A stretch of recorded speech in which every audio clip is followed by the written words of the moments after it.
October 2015, CIA headquarters, Virginia.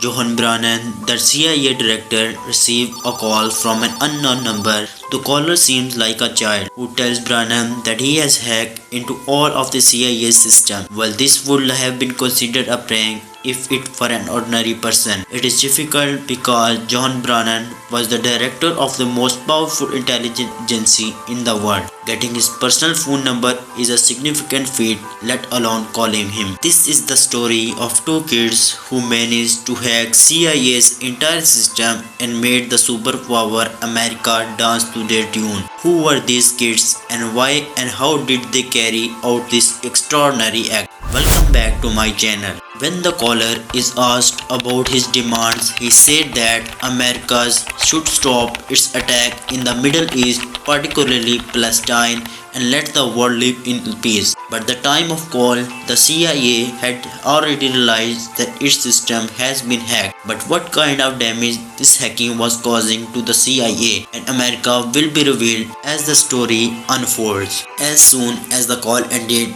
the entire American government and CIA sprang into action. Since a child had hacked such a powerful intelligence agency, this was extremely embarrassing for the CIA. For those unaware, CIA agents take great precautions even in the smallest thing to protect their identities. Even in Langley, Virginia, there is a star bar inside the CIA headquarters where the cups given to the officer have no logos or name on them, ensuring they cannot be traced. Given how cautious the CIA is about these small things, you can imagine how huge a deal it was for their system to be hacked. An investigation began and it was discovered that the call came from a 15-year-old kid named Kraka from the city of Leicester in the UK. Kraka had created a hacking community called Crackers with Attitude. But how and why did he hack the CIA? To understand this, we need to go back to 2008. In 2008, Virginia, USA, there was another boy known as Default who was very fond of video games. He started modifying the programming of video games to win. He would alter online games like Counter-Strike and change their rules to easily win, essentially creating cheats. He learned all of this from the internet. Default was inspired by the hacking group Anonymous, which had become quite famous at the time. Anonymous often made headlines by hacking large websites and posting their own messages.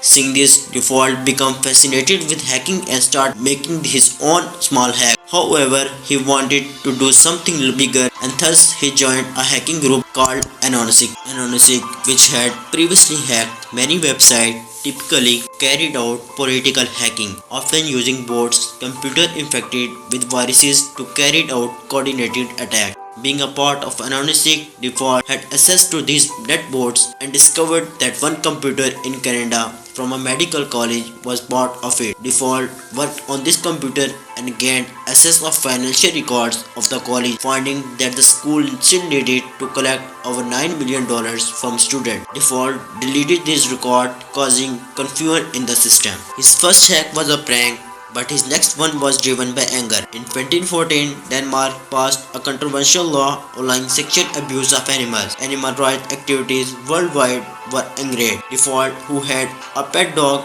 was also furious and decided to take action. With his group, he hacked Denmark's official website and posted a message condemning the law. He used the botnet to attack and shut down websites supporting the law. This caused a glory outcry, and within a year, Denmark was forced to revoke the law. All three people credit Anonymous Group for this. Default was not happy about it, and it was his work. He continued hacking in secret, always taking extreme precautions. Default did not use his home Wi-Fi. Instead, he had a satellite connection installed far away from his house and connected to the internet through a private network. His computer was so secure that it took 30 minutes to turn on, but Default did not mind the wait for his privacy. By 2013, Default and Kraka, who lived in US and UK respectively, did not know each other. However, a significant event brought them together. Edward Snowden, a consultant from the National Security Agency, discovered that the CIA was secretly collecting and using private data from internet users without their knowledge. Snowden wanted to expose this,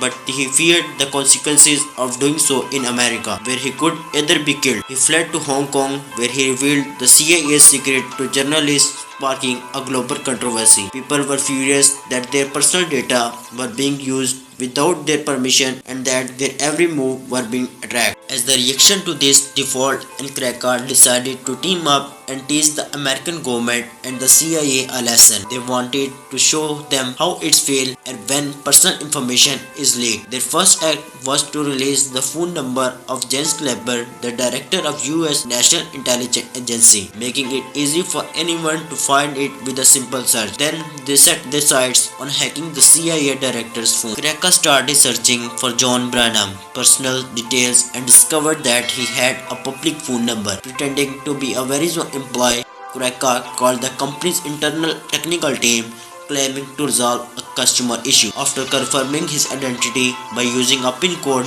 he had already hacked, Verizon shared Branham's personal details with him. Kraker now had access to Branham's account number, backup mobile number, address, and the last 4 digits of his bank card. Next, Kraker targeting Branham's email account. By using the information he had, Kraker gained access to Branham's personal email account, which contained critical and top secret documents. He downloaded all of them before Branham could even realize his account has been hacked. Kraker then started releasing these official documents to public, causing a massive uproar in the America. The CIA reputation was severely damaged. After that, Kraker shared personal information about our 9,000 Department of Justice agent and 2,000 FBI agents on social media. While Kraker enjoyed the confusion he had caused, Default, who lived in the US, began to get nervous. He feared that if he got caught, the consequences would be severe. Default made a mistake. While intoxicated, he revealed a friend that he had been involved in the CIA hack. This was the mistake that led to their downfall. Within days, the FBI raided Default's home and arrested him. During the investigation, Kraker's name came up and British police helped arrested him as well. Kraker's real name was revealed and his name was Ken Gamble, and Default's real name was Justin Gray. Due to their younger ages, Kraker was sentenced to 2 years in prison, while Default, who was directly involved in the CIA hack, was sentenced to 5 years. Both of them are now out of the prison and pursuing career in cybersecurity. Do you think what they did was right or wrong? Let us know in the comment. I hope you like this video. Thank you for your support and we will see you in the next exciting video.